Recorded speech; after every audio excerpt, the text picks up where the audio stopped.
කියන්නේ සාමාන්‍ය රෝරෝ වෙසල් කියලා. මොකද ඒකට හේතුව තමයි ඒ පළවෙනි මුළු නැවටම තත්ත්ව පරීක්ෂණ වාර්තාවල් දීලා තිබුණේ බියුරෝ වෙරිටාස් කියන ආයතනය. ඉතින් 2013 ගැසට් පත්‍රයට ප්‍රකාරව මේ ආනයන තත්ත්ව පරීක්ෂණ වාර්තා ඇත්තටම ලබා දීමට කටයුතු කෙරුවේ ඇත්තටම මගේ අපේ සංගමේ ලේකම් හැටියට එවකට සිටි ආසිරිදාන වෙරන්චි මගේ සහෝදරයා. අපි මේ සංගම් දෙකක් තිබුණාට තනි සංගමයක් කලින් තිබුණේ. එම් සංගමේ ලේකම්ව කටයුතු කෙරුවේ. ඒ 2006 දී අපගේ සංගමේ ලොකු උත්සාහයකින් තමයි අපේ වාහනවල තියෙන තත්ත්වය ඉහළ ලැංගීම සඳහා මේ තත්ත්ව පරීක්ෂණ වාර්තා ගෙනාවේ. ඒ වගේම 2013 නැවත ඒක ගැසට් කෙරුවා. ඒකට තව අලුත් සමාගමක් එකතු කිරීමට හේතුවෙන් ඒකෙදී ඒ ගැසට් පත්‍රයේ ප්‍රකාරව 2013 තත්ත්ව පරීක්ෂණ සම්බන්ධයෙන් ආනයන පාලක දෙපාර්තමේන්තුවෙන් නිකුත් කරපු පළවෙනි එක තමයි ජායි සමාගමත්, ජවික් සමාගමත් සහ USS සමාගමත් හතරට බියුරෝ වෙරිටාස් සමාගමක් තියෙනවා. පළවෙනි සමාගම් තුන තියෙන්නේ ජපානයේ සඳහා, හතරවෙනි සමාගම දීලා තියෙන්නේ ජපානයේ හැර කියලා. ඒ වගේම තව කාරණයක් තියෙනවා බියුරෝ වෙරිටාස් සමාගම කියන්නේ ජපානයේ හැර සමාගමට වෙන ලෝකේ රටවල් වල දෙන්න බැරි රටවල් තියෙනවනේ. ආනයන පාලක තුමිය හෝ මේ මුදල් අමාත්‍ය ලේකම්තුමා විසින් තීරණය කරන්න ඕනේ තව තත්ත්ව පරීක්ෂණ తాවකාලිකෙන්ට පැවරීම. ඒක තමයි ගැසට් පත්‍රයේ ප්‍රකාශ තියෙන්නේ. ඒක මේ අවුරුදු ගාණක් මේ බියුරෝ වෙරිටාස් ආයතන ජපානයේ නිකුත් කළා තිබුණා. මෙම 2000 නැව ආවට පස්සේ පරීක්ෂණයක් කළා. මොකද 2022 වාහනවල මාසෙ හරියට ගන්න ඕනේ. ඒ මාසෙ හරියට නිෂ්පාදකයවරයන් වශයෙන් දුන්නොත් ඒ වාහන ගන්න පුළුවන්. ඒ කියන්නේ අයිති වෙනවා. හැබැයි ඒක තත්ත්ව පරීක්ෂණ වාර්තාවේ දාන්න ඕනේ නිෂ්පාදකවරයාගේ සහතිකයක් මත. ඒ ඊතර 23 ඉඳන් වාහන මොන මාසෙවත් ගන්න පුළුවන්. ඉතින් මේ වාහන නිසි ලෙස සොයා ගැනීම සඳහා රේගුව මගින් මේ වාහන නවතා පරීක්ෂණයක් කිරීම තමයි මෙම කාරණේ එළි දැක්වේ බියුරෝ වෙරිටාස් සමාගමට තත්ත්ව පරීක්ෂණ වාර්තා දෙන්න බෑ කියලා. ඒකෙන් තමයි මේ වාහන දැන් 200 400ක් පමණ හිර වෙලා තියෙනවා. ඉතින් මේකට දැන් රජය දැන් මම හිතන්නේ පළවෙනි ඇවිල්ලා දැන් අදට දවස් 20ක් විතර එනවා. තාම වාහන ගන්න බැරි වුණා. ඉතින් මේකට දැන් නිසි පිළියමක් රජය විසින් ඉතා ඉක්මනට ගන්න ඕනේ. ඉතින් අපි පෞද්ගලිකව අපි වාහන ආනයන ශේෂ්ත්‍රයේ අවුරුදු 30ක් පළපුරුද්දක් අපිටත් තියෙනවා. ඉතින් අපි මේ ගැන සාකච්ඡාවක් කළ යුතුයි. හන්නත් අපේ ඉන්න ට්‍රේඩ් එකයි මුදල් අමාත්‍යාංශයේ ආනයන පාලක දෙපාර්තමේන්තුවේ රේගු වගේ මේ සාමූහික එකතු වෙලා මේකට නිසි පිළිතුරක් හොයන්න. මේකදී අන්තිම තැන වෙන ගැසට් පත්‍රය මොනවා නිර්මාණය කරුවත් ඒ ගැසට් පත්‍රයේ අවසාන ඒ නිකුත් කළ යුත්තේ මුදල් අමාත්‍යවරයාගෙන්. මොකද මුදල් අමාත්‍යවරයා ජනාධිපතිතුමාගේ. ඉතින් මම හිතන්නේ මේකට කෙටි කඩිනම් විසඳුමක් කරන්න ඕනේ. මම හිතන්නේ මේ ලංකාවේ තියෙන මේ නීතිය හැටියට මේ අසීමිත බලතලයක් මේ වාහන නෙමෙයි ඕන දෙයක් ආනයන පාලනය කිරීම සම්බන්ධයෙන් ආනයන පාලක තුමාට තියෙන දැන් තින්නේ මේ තුමියක්. ඒ කියන්නේ දැන් ආනයන පාලක ඉතිමිට ලොකු බලතලයක් තියෙනවා. ඉතින් ඒක නිසා මම හිතන්නේ හැම දෙයක්ම බලපත් නිකුත් කිරීමේ බලධරය එතුමියයි. ඉතින් මම හිතන්නේ සුදුසු දෙයක් දැන් කරයි කියලා. හැබැයි මම හිතනවා මේකට తాවකාලික විසඳුම් ගේන්න හොඳ නැහැ කියලා. මොකද මේ බලපත් නිකුත් කිරීමේදී 2018 අපේ එවකට හිටපු එවකටත් හිටිය ආනයන පාලක තුමියක් එතුමිය සහ කණ්ඩායමක් වශයෙන් අපේ ශ්‍රේෂ්ඨ ඉන්න ගෙන්නලා මේක තවත් වැඩි දියුණු කරන්න පිළිසකර කෙරුවා. මම හිතන්නේ ඒ වෙදී තව අලුත් සමාගම් ඇතුළු කිරීම සඳහාත් එවකට කැඳෙව්වා. ඉතින් මම හිතන්නේ ඊට පස්සේ එතනින් එහාට ඒක ඉස්සරහට ගියේ නැවතත් මම හිතන්නේ එම අලුත් සමාගම් දැමීම සඳහා කටයුතු කරනවා. මම හිතන්නේ මම රාජ්‍යයට කියන්න කැමතියි ඒ වගේ මුදල් අමාත්‍යාංශයට ආනයන පාලක දෙපාර්තමේන්තුවට දැන් මම හිතන්නේ අවුරුදු 7ක් ගිහිල්ලා ඒ පරණ ආපු මේ ඇප්ලිකේෂන් මත අලුතෙන් දෙන්න එපා. මම හිතන්නේ දැන් ලෝකේ තව දියුණු හොඳ රටවල් තියෙනවා. ඒ වගේම අපි කියන්න ඕනේ මේ අපේ ලංකාවට අවශ්‍ය දේ අන්තිමට මේ තත්ත්වපාලන පරීක්ෂා වාහන වීමේදී අපි ආනයන කරු හැටියට අපිට ලොකු වැදගත්කමක් තියෙන ඒ වාහනවල තත්ත්වයෙන් උසස් වාහනයක් ගෙන්න ගැනීම. ඒකේ අන්තිම තැනින් පාරිභෝගිකයට. ඒ වගේම අනිසි මුදලක් අය කරොත් ඒ මුදල ගෙවන්න වෙන්නේ අන්තිමට අපි ආනයන කරු හැටියට ව්‍යාපාරිකයෙක් සිට අපි නෙමෙයි පාරිභෝගිකයා. ඉතින් මේකට ඔක්කොම ගෙනලා හොඳ කළමනාකරණයක් කරන්න ඕනේ. මම මූලික වශයෙන් දැනුම් දෙන්න කැමතියි ආනයන පාලක දෙපාර්තමේන්තුවට ඇප්ලිකේෂන් දාන්න අලුතෙන් මේ ලෝකේ තව ගොඩාක් දියුණු දේවල් තියෙනවා. මේ වගේ තත්ත්ව පරීක්ෂණ ආයතන ඒගොල්ලන්ට ඇප්ලිකේෂන් එක දාන්න ඕනේ. ඒ ඇප්ලිකේෂන් මොදලටම ඇතුල් කරන්න ඕනේ. ආනයන පාලක තුමිය ඇතුළ කාර්ය මණ්ඩලයක් ඒ රටේ ගිහිල්ලා පරීක්ෂා කිරීම සඳහා ගුවන් ගාස්තු හැම දෙයකටම අදාළව තමයි මම හිතන්නේ දාන්න ඕනේ. මොකද ඒවා පරීක්ෂා කරන්න නැතුව බලලා එහෙම දෙන්න හොඳ නැහැ. මොකද හේතුව අද අපි අභිමානවත් වෙළඳාමක් නියැලෙන්නේ මේ තත්ත්ව පරීක්ෂණ වාර්තා ගෙනාවට පස්සේ පාවිච්චි කරපු වාහන ආනයන කරු හැටියට. ඉතින් ඒ වගේ තත්ත්වයක් තියෙද්දි මේ වගේ දැන් සමහරක් වෙලාවට අයිති නැති කෙනෙක් බලපත්‍රයක් නිකුත් කරපු මේ වගේ දෙයක් දුන්නාට පස්සේ නීතියට පටහැනිව මම හිතන්නේ එතුමියට පුළුවන් ඉතින් සරල උත්තරයක් ගන්න මේ తాවකාලික විසඳුම් යන්නේ නැතුව මම හිතන්නේ අලුතෙන් ගැසට් එකක් පළ කරනවා නම් ඒ ගැසට් පත්‍රයට ප්‍රකාරව මම හිතන්නේ ගොඩක් දේවල් කරන්න එනවා. ඒක නිසා කඩිනමින් తాවකාලික දේවල් කරන්න එපා. මේ වගේ දේවල් කිරුවම තමයි විවිධ ප්‍රශ්න එන්නේ. මේ වාහන ආනයන කරපු නැව් දෙකට විසඳුමක් ගන්න පුළුවන්.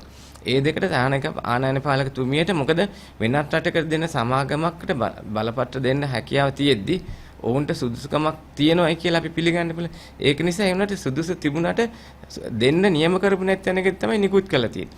ඉතින් ඒ තැනකදී එතුමියට පුළුවන් යම්කිසි මේ දඩ මුදල් නිකුත් කළා හරි මේ වාහන ටික නිදහස් කරන්න. හැබැයි දඩ මුදල ගෙවි යුත්තේ මම දකින්න හිටියට බලපත්‍ර නිකුත් කරපු එම ආයතනය. ඉතින් මේ වගේ කටයුත්තක් රජය කරන්න ඕනේ. මොකද අපිට පුළුවන් යෝජනාවක් දෙන්න. මේක තීරණ ගැනීම තියෙන රජයේ සහ ආනයන පාලක දෙපාර්තමේන්තුවේ. ඒ වගේම තමයි මෙතෙන්දී අලුත් ගැසට් පත්‍රයක් පළ කරනවා නම් අපි ඊටදී ලොකු දෙයක් බලාපොරොත්තු වෙනවා. ඒ කියන්නේ ඒකට හොඳ ආයතන ටිකක් පත් කළා. ලෝකෙම එක රටකට වැඩිය පත් කර. මොකද දැන් මේක ඒකාධිකාරීත්වයක් තියෙනවා. මොකද ඔය අපි කියන එක ආයතනයක් තමයි ලෝකේ අනිත් රටවල් වලට දෙන්නේ. ඉතින් ඒක වෙනස් කරන්න ඕනේ. මොකද හේතුව එහෙම වුණාම මම දන්න තරමින් දැන් එංගලන්තේ වගේ රටකින් බලපත්‍ර ගාස්තු ගන්න ලක්ෂ එකමාරක් දෙකක්. සමහරක් තායිලන්තයෙන් වගේ ලක්ෂයකට වැඩිය ගන්නවා. ඉතින් ඒ වගේ රටවල අනිසි ලෙස ඒගොල්ලෝ මුදල් අය කරන්න ගන්න.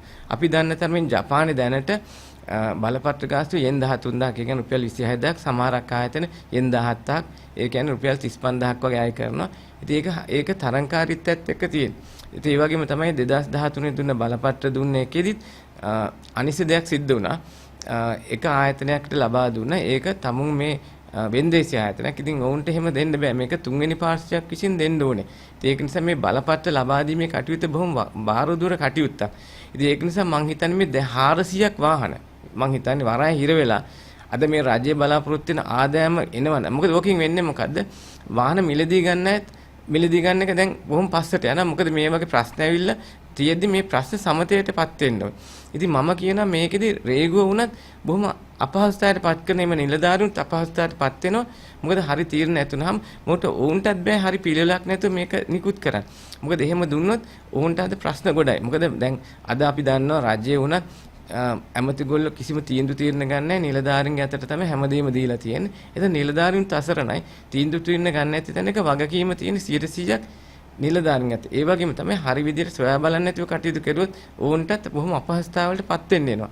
ඉතින් අද මේ වගේ තත්ත්වයක් තියෙන්නේ බොහොම ඒක නිසා මේ වගේ මේ ශනික තීරණ අරන් ගන්න ඕන තැන් ගොඩක් පස්සට යනවා. දැන් අද මේ වගේ දෙයක් අන්තිම අසරණ වෙන්නේ මේකේ දැන් මොකද පළවෙනි ආපු වාහන 400 ඒක වාහන වලට කොස්ට් එක දාද්දි මේ 400 මේ පිරිවැය ආය අන්තිමට පාරිභෝගිකයට යන්නේ.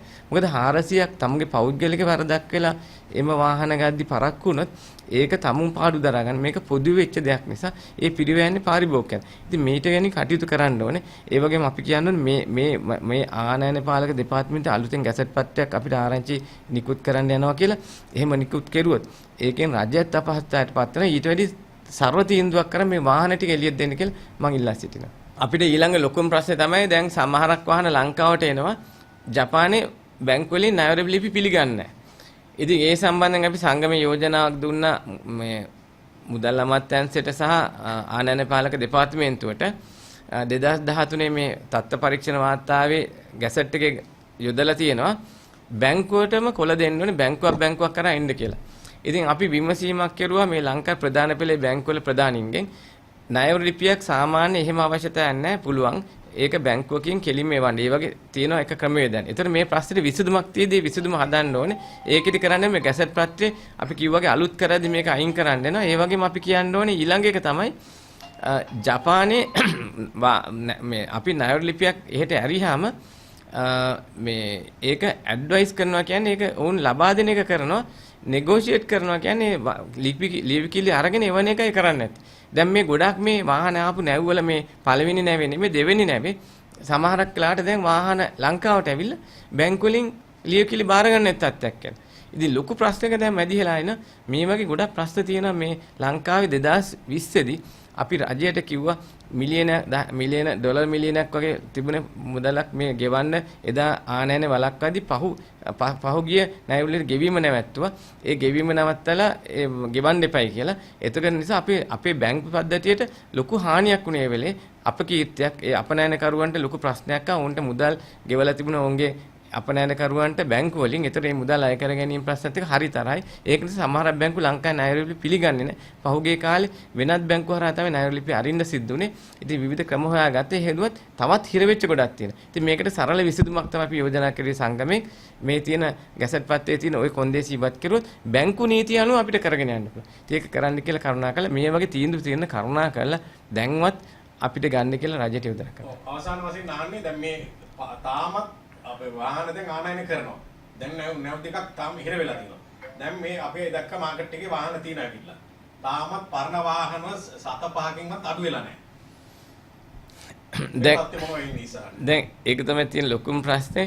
දැන් වාහන එළියට ඇවිල්ලා ජනතාවට වාහනවල මිල දකින්න නැතුව ඒ තීරණය වෙන්නේ නැහැ. එතකොට තාම ඒක තාම අපි ඒක වාහන එළියට ආවට පස්සේ නිත්‍ය වශයෙන් වාහන වල මිල අඩු වෙනවා. ඉතින් ඒක දෙන්න වාහන ගේන්න ඕනේ. ඒ වගේම මේ අනවශ්‍ය පිරියවල් එකතු කරන්න හොඳ නැහැ. මේක අහිංසක ජනතාවට වෙලෙන්දන්ට මේ පාඩු වෙන වාහන මිලදී ගන්න ජනතාවට කරුණා කරලා දැන් වාහන මිල බහින්න ඕනේ. සමහරක් වාහන බහින්න නැති වෙන්න ඉඩ තියෙනවා. සමහරක් වාහන. හැබැයි සමහර බහුතර පොඩි වාහන එහෙම මිල අඩු විය යුතුමයි අලුත් වාහන ආවට පස්සේ කරුණාකරලා මේ බාධා ඉවරත් කළා. රජය අනිත් එක මේකෙන් රජයට සල්ලි හම්බෙන්නේ නැහැ. ඒක රජයටත් මුදල් ලැබෙන්නේ නැහැ. ඒකත් හරි අපරාධයක්. මේ වරයි නිකන් තියෙන සල්ලි රජයට කෝටි ගාණක් ලැබෙන තියෙන දැන් නොලැබෙන මේක ඉදිරිපත් වෙන්නේ. දැන් ඉන්දියන් වාහන සහ වෙනත් රටවල වල ඉන වාහන වලට මේ ප්‍රශ්න බලපානවා. මෙහෙමයි දැනට ඔය කියන තත්ත්ව පරීක්ෂණ වාර්තා සමාගම බියුරෝටස් සමාගම වෙනත් ලෝක රටවල් දෙන්න පුළුවන්. ඔය ප්‍රශ්නේ නෑ. ඉතින් ඒ වුණාට බහුතරයක් ජපානෙන් විතරයි එන්නේ. ඒ නිසා මේ බහුතරයක් වෙන රට තමයි ප්‍රශ්න වෙලා තියෙන්නේ. ඉන්දියන් වාහන ඕන තරම් දැන් ලංකාවට ගේන්න හැකියාව තියෙනවා ජපන් වාහන හිර වුණා. ඕනතරම් එහෙම ගේන්න පුළුවන් ජපන් වාහනක් දැන් මම හිතන්නේ සතියකින් දෙකකින් මේ ප්‍රශ්නේ සිදුවොත් හරි. හැබැයි මම කියන්නේ ඔන්න ඔතන තමයි තියෙන ප්‍රධාන ප්‍රශ්නේ මොන වාහන තිබුණා මොන ලෝකෙන් ගෙනවත් අපේ ජපන් වාහනයක තියෙන අනාගතය තමයි අපේ ජනතාව කැමති සහ ලෝකයේ කැමති හේ තියෙන අනාගතය. ඒ නිසා ඒක ඉල්ලුම සැපීමත් එක්ක බලද්දි ජපන් වාහනයක් තමයි මේ එන්නේ 95%ක් වෙන ජපන් වාහන ඉදිරියේදී. පරක්කුවට ප්‍රධාන වශයෙන් බලපාලා තියෙන්නේ තත්ත්ව පරීක්ෂාව ලබා දීලා තියෙන්නේ නීත්‍යානුකූල ආයතනකින්ද? ඔව් මම නීත්‍යානුකූල නෑ කියන්න බෑ. ඔය කියන ආයතනේ ජපානයේ හැර වෙනත් අනිත් රටවල ලෝකේ ලබා දෙන්න අයිතිය දීලා තියෙන ජපානට හැර. ඒතකොට ඒ තත්තර පරීක්ෂණ වාර්තාව ලබා දුන්නාම ජපානයට ගැසට් පත්‍රයට ප්‍රකාරය ඒ පටහැනි දෙයක් වෙනවා. දැන් එතකොට දැන් මේ ප්‍රශ්නේ නිරාකරණය කරන්න නම් මේ දැන් ඇවිල්ලා තියෙන වාහන ටික බේර ගන්න. මොකද්ද කළ යුතු කෙටිම දේ? කෙටිම දේ මම දකින්නේ ආනායන පාලකතුමියට තියෙන විශේෂ බලතලයක්. මං හිතන්නේ වැරදට යම්කිසි දඬුවමක් දීලා මේ වාහන ටික නිදහස් කරන්න ඉදිරියේදී මං හිතන්නේ දැනට තත්ත්ව පරීක්ෂණ වාර්තාවල් දෙන ආයතන 3ක් තියෙන එක ආයතනයක් අතර පිළිගන්නේ නැහැ. ආයතන දෙකක් දැනට ඒ ආයතන දෙකෙන් දිගටම කරගෙන යන්න පුළුවන්. මං හිතන්නේ තවත් ආයතන එකතු කරලා ඉදිරියේදී හරි විදිහට මේ ගැසට් පත්‍රය හදන්න ඕනේ. හදලා හරි විදිහට නිකුත් කරන්න. ඒතර ඉදිරියේදී අපිට ගත්තේ අපි දන්න ප්‍රශ්න ආවට පස්සේ එම ආයතනය අවශ්‍ය නැහැ. එම ලෝකේ වෙනත් රටවලට ඒගොල්ලන්ට අයිතිය තියෙන ජපාන්ට අවශ්‍ය නැහැ. ජපානයේ දෙකක් තියෙන. ජපාන්ට ඒගොල්ලන්ට දීලා මේ තියෙන තත්ත්ව පරීක්ෂණ වාර්තාව සඳහා ලබා දුන් ගැසට් පත්‍රය අද කාලෙට ගැලපෙන හරි විදියට හමුදා ආයතනයත් එකතු කරලා ඒ කියන්නේ මේකට ගැලපෙන ටිකක් මම හිතන්නේ නැවතත් ඒක පත් කළ යුතුයි. මේ කලබලෙන් මේකට එක ඇමුණුම් දමන්නේ නැතුව. කවුද මේකට වගකීම තියෙන ඇමතිවරයා? ඇමතිවරයා ඇත්තටම කියන්නේ මුදල් ඇමති කියන්නේ ජනාධිපතිතුමා. ඒ වගේම ඒක මේ දෙපාර්තමේන්තුවේ ආනයන පාලක දෙපාර්තමේන්තුව. එතකොට දැන් මේ ප්‍රශ්නේ ඇයි මේ සති ගාණක් තාම ඇතියදී යන්නේ මේ ජනතාවගේ මුදල් නිගාවාසි නියමෙන්නේ? මේ යම් කිසි ප්‍රශ්නයක් වුණාම ඒ ප්‍රශ්නේදී බැටකන්නේ ඒකට බැටකාය යුතු පුද්ගලයන් නෙමෙයි. ඒක නිසා මේ වගේ ප්‍රශ්න කෙටි කාලේ විසඳුම් හදන්න ඕනේ. ඉතින් ජනාධිපතිතුමාට හරි අමාරු ජනාධිපතිතුමාගේ රටේ කාර්යබහුල පුද්ගලෙක්. ඒක නිසා මේක සම්බන්ධයෙන් නියෝජ්‍ය මුදල් ඇමතිලා මීට වැඩි වගකීමක් දැරිය යුතුයි කියලා මම ඇත්තටම කියනවා මේ වගේ රටක මේ ප්‍රශ්නයක් වුණාම ඒ ප්‍රශ්නේ निराකරණය කිරීමට නිලධාරීන් සමග එකතු වෙලා ඉක්මනට කටයුතු කළ යුතුයි කියන එක මම හිතනවා. ඒතකොට මේ වාහන කුඩේ තියනවාද පෞද්ගලික පුද්ගලයන් විසින් ආනයන ගෙන්නන වාහන සහ ආනයන කරුවන් විසින් ගෙන්නන වාහනයි. එතකොට ඒක තවත් ප්‍රශ්නයක් නෙවෙයිද? ඒ පුද්ගලයෝ ගෙන්නනවා නේද? වාහන 400ක් නැද්ද? නෑ මෙතනදී වාහන මේ පළවෙනි නැවේදී මට දකින්න විදිහට බොහොම කෙටි කාලීනව තත්ත්ව පරීක්ෂණ වාර්තාවල් අරන් දීලා තියෙන්නේ මේ නීතිය පටන් ගන්නත් කලින් ගත්ත වාහනය කියලා අපි හිතන බහුතරයක්. එතකොට නැත්තම් මෙච්චර කෙටි කාලයක් තුළ ඒ වාහන ලංකාවට එවීමට හැකියාවක් තිබුණේ නැහැ. ඒක නිසා අපිට ආරංචි විදිහට එක අපනයන කරුවෙක් තමයි මේ වාහන නැවත් දාලා තියෙන්නේ. තම ආනයන කරු 14ක්. මම හරියටම දන්නේ නැහැ මම කියන්නේ මම හිතන බොහොම සීමා සහිත සුළු පිරිසක් පෞද්ගලික මේ ව්‍යාපාරිකයන් වශයෙන් තමයි ගෙනල්ලා තියෙන්නේ. උන්ට වරදක් කියන්න බෑ. උන්ගේ ව්‍යාපාර දක්ෂතාවය මත ඒක කළා තියෙනවා. හැබැයි 2222 වාහන වල තමයි ප්‍රශ්නේ තියෙන්නේ. ඒක හරි මාසයේ තෝරාගත යුතුයි. ඒක වරදක් නෑ හරියට මාසෙ දුන්නොත්. හැබැයි මාස සොයා ගැනීම සඳහා ඒක විශේෂ දෙයක් කරන්න ඕනේ. ඒකේ මූලික වරදින ගැසට් පත්‍රයේ ඉතින් අවුරුද්ද දීලා තියෙන මේ වගේ සොයා ගැනීම කිරීමට ඇත්තටම අපන වාහන නිෂ්පාදකයෙක් ඔවුන් අවුරුද්ද කියලා එළියට දාන්නේ වාහනේ. එතකොට මේ මාසෙ හොයන්න නම් විශේෂයෙන් ඔවුන්ගේ විශේෂ ලෙස ඒක අහන්න ඕනේ, සහතික කරගන්න ඕනේ. ඒක තමයි තියෙන ප්‍රශ්නේ. දැන් සහතික කිරීමට ලංකාවේ බලයලත් මේ ඒජන්තවරයා හෝ කවුරු හරි හමු වෙලා මේවා කරගත යුතු තත්ත්වයක්ද තියෙන්නේ මොකක්ද ඒකට ගන්න ඕනේ? ඔව් අන්න ඒක තමයි තියෙන්නේ. දැන් අපි බොහොම අසරණ තත්යකට අපි ආනයනකරු පත් කළා තියෙන මේ 2025 වාහන පවා මේ අපි මේ ඒජන්තුරුන්ට දානවා. එතනදි තියෙන ලොකුම ප්‍රශ්නේ මේ ලංකාවේ ඒ රුපියල් 3000 ගණනක් ගන්න ඒජන්තවරයෙක් අනිත් එක මේ ඒජන්තවරයාට එහෙම මම දකින්නේ දෙන්න බෑ. මොකද ඔවුත් අපේ තරංකාරී වෙලෙන්දෙක්. එතකොට ඔවුන්ට එක එක දේවල් කරන්න පුළුවන්. අපි කියමු මේ දෙසැම්බර් වුණා මේ මාසේ. එතකොට දෙසැම්බර් වුණාට පස්සේ ඒ ආයතනයේ වාහනයක් ගියේදී ඔවුන්ගේ දත්තය දුන්නොත් දැන් මොකද අපි දෙසැම්බර් වාහනේ ගියේදී නොවැම්බර් මේ දෙසැම්බර් අපි කියමු නොවැම්බර් වාහනයක් ගේනවා නම් දෙසැම්බර් වාහනයක් විතරයි පුළුවන්. එතනින් එහාට වාහන ආනයනය කරන්න බෑ අවුරුදු 3 ඇතුළත. එම කියන අපි ආයතනට කවුරු හොයවා ඕන්ට පුළුවන් ඔවුන්ගේ ආයතනය ඊට කලින් දාලා ගේන්න. ඉතින් ඒ වගේ වැරදි දේවල් ඒ උත්තරංකාරීත්වයක්. ඒක නිසා මං කියන්නේ ඒක වැරදි. අනිත් එක තමයි බොහොම අපි රේගුවත් බොහොම අපහසුතාවයටපත් වෙන රේගුවට අනිසි චෝදනාවල් කරන රේගුවත් තුන්වෙනි පාර්ශ්වයෙන් මේ දේ ගන්නවා. ඒක තුන්වෙනි පාර්ශ්වයෙන් ගන්න එක නෙමෙයි මේකට විසඳුම. ඒක හරි පුද්ගල සම්බන්ධ වෙලා මුදල් අමාත්‍යාංශෙත් දැන් අපි දත්තයන් අපි දුන්න රේගුවට හැම වාහනයකම නිත්‍ය දෙයක් තියෙනවා. වාහනය නිෂ්පාදනය කරපම අපි කියමු උදාහරණයක් 89000යි KSP 210 කියන වාහනේ විත්ස් එකක් යාරිස් එක 89000 තමයි 2022 දෙසැම්බර් 31 හැදුවේ කියලා. 2022 23 ජනවාරි 1 වෙනිදා හදන්නේ 89001යි කියලා. ඔන්නේ ඉලක්කම විතර ඇඳුර ගන්නවා. එතනින් එහාට ඒ වාහනේ 2023න් එහාට යනවා. කවදාත් පස්සට වාහන හදන්නේ නැහැ චැසිරොම්බර දා. ඉතින් මේවා හරි සරල දත්තයන්. මොකද මේ year of manufacture කියන එක හරි වැඩ. date of manufacture කියන එක දත්තයන් කොහෙවත් ක්‍රමවේදයක් නැහැ ගන්න ලෝකේ. ඒක නිසා හැම දත්තයක්ම තියෙන අවුරුද්දත් එක්ක. ඉතින් මේක මේ මුදල් අමාත්‍යාංශයෙන් දැනගන්න ඕනේ ජනාධිපතිවරයාට කියලා ඕන්ට මේක පැහැදිලි කරලා කරන්න. ඉතින් මේ වැරද්ද කෙරුවාට පස්සේ වැරද්ද නිවැරදි කරන්නේ නැති එකෙන් තමයි මේ වාහන 400ම හිර වෙලා තියෙන්නේ. මේ පොඩි ප්‍රශ්නයක් නිසා. එතනින් එහාට මොකද තවත් අනිසි දෙයකට ගිහිලා තියෙන මේ 2025 ලංකාවට ගේන්න පුළුවන් වාහනේ කම්පැනියක් දාන්න එක. ඒක තවත් ප්‍රශ්නයක් තියෙනවා. මොකද මේව වාහන වලට ඒජන්තුරුන් නැහැ. අද සුසුකි නැහැ. මැස්ටා සමහරක් මම දන්නේ නැහැ. මම හිතන්නේ මැස්ටාත් නැහැ. සමහර මේ Honda ආයතනයේ තියෙන Honda ඒ වගේ Toyota වගේ තියෙන නැති ගොඩක් නැතිව තියෙන. ඒක නැතිවෙන් ගන්න බෑ. ඒක තියෙන එක ගන්න ගියාම අපි අනිසි මුදලක් ගෙවන්න ඕනේ. එතන ගිහලා පොලිමේ ඉන්න ඕනේ. මේ වගේ මේ අපිව අනිසි තැනකට දාන්න එපා. මේක රජය අපිව ගෙන්නලා අමාත්‍යවරුන් ඒකටයි. අමාත්‍යවරු තීරණය ගන්න ඕනේ ප්‍රශ්නේ. නැත්තම් රට පස්සට යනවා. දැන් එතකොට මේ ඔබ කියන විදිහට මේ තීරණ ගන්න බැරුව ඊළඟට මේ වැරදි දින වපාණු සහිත ගැසට් නිවේදන දාලා අවුරුදු ගණන් වෙනස් කළා මේ අවුරුදු 3 සීමාව වෙනස් කළා මේ වගේ කරන්නේ මේ මොවුන් මේ ගැන විෂය ගැන නොදැන මේ වැඩ කරලා නේද එතකොට මට දන්නේ නැහැ විෂය ගැන නොදැනද නැද්ද කියන එක. මොකද ඒගොල්ලන්ට බුද්ධියක් නැතුව වගේ තනතුරු දරන්න බෑ. මම කියන්නේ මේ අපේ වෙලෙන්දනුත් සමග එකතු වෙලා කටයුතු කරන මේක හැංගි හොරා දේවල් කළා වැඩක් නැහැ.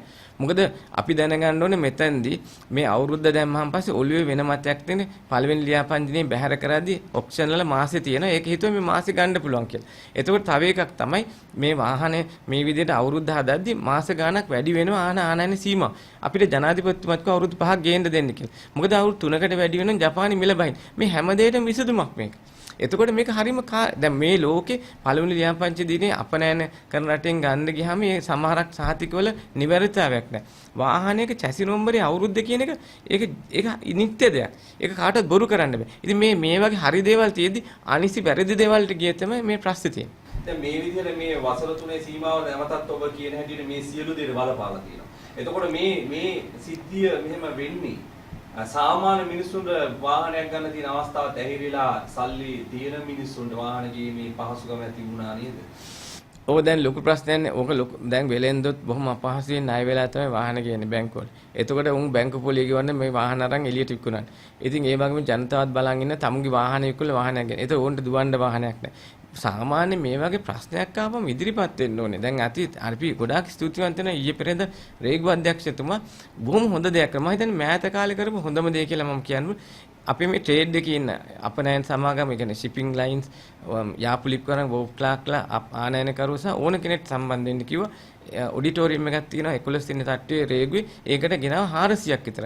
ගෙනල්ලා එතුමාලා පැනල් එකක් හදලා කිව්වා මම පෞද්ගලික යෝජනා කරනවා රජයට මේ රේගු අධ්‍යක්ෂතුමාට කරුණා කරලා මේක හදන්න මේ කමිටුවක් මේ යාපුලිකාරයන්ගෙන් shipping line වලින් ආනයනකරුවන් අපේ සංගම් 3ක් තියෙන අලුත් ආනයන කර පාවිච්චි කරපු ආහන ඒක හදලා මේක එක තැනක වාඩි වෙලා කරන්න. අනිත් එක තව දෙයක් කියන්න මෙතන තව ප්‍රශ්නයක් තියෙනවා ක්ලැරිෆිකේෂන්. ඒ කියන්නේ වාහන වාරික කරන ප්‍රශ්නයක් තියෙනවා. අද අපිට වෑන් ගේන්න බෑ.